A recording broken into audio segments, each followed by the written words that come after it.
Assalamualaikum. Pernah nggak sih kalian merasa tiap hari kita itu membaca ribuan kata? Sebagai mahasiswa, membaca kadang berubah jadi beban.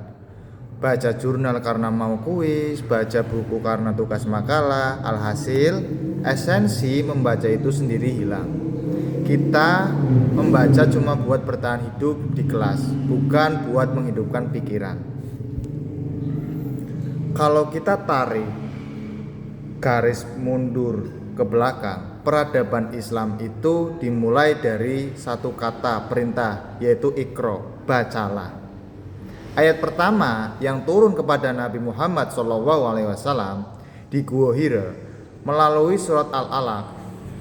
Nah, disinilah menariknya. Kalau kita bedah lewat tafsir Al-Misbah yang ditulis oleh Profesor Quraisyhab, ada rahasia besar di balik kata Iqra.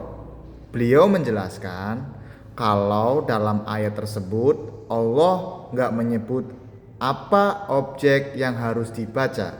Nggak ada kata bacalah kitab atau bacalah tulisan. Kenapa?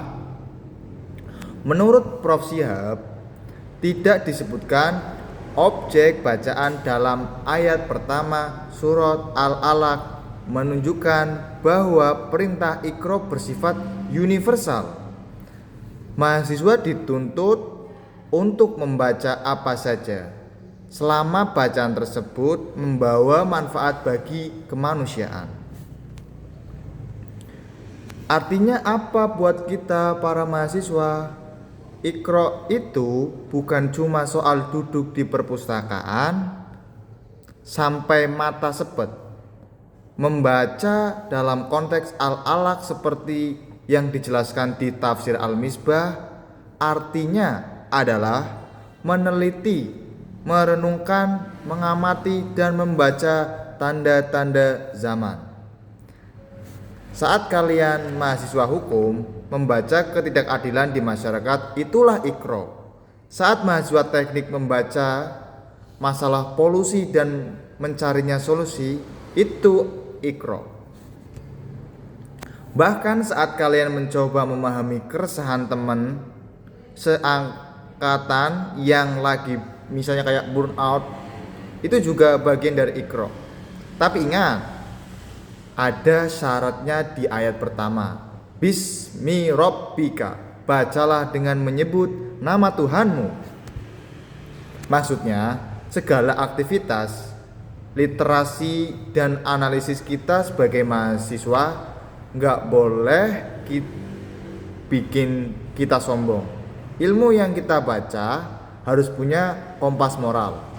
Kita membaca bukan untuk terlihat paling pintar di ruang kelas misalnya, tapi untuk memahami peran kita sebagai makhluk Tuhan yang mempunyai tanggung jawab di muka bumi ini.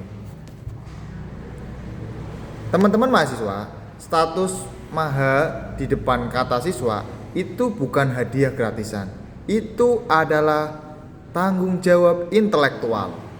Surat Al-Alaq mengingatkan kita bahwa manusia diciptakan dari sesuatu yang berkantung, segumpalan darah yang lemah. Kita ini asalnya bukan apa-apa. Dan alat untuk mengangkat derajat kita adalah ilmu yang pintunya bernama membaca. Jadi mulai sekarang yuk kita membaca. Seperti saya sekarang yang sedang membaca buku. Jangan lupa membaca buku.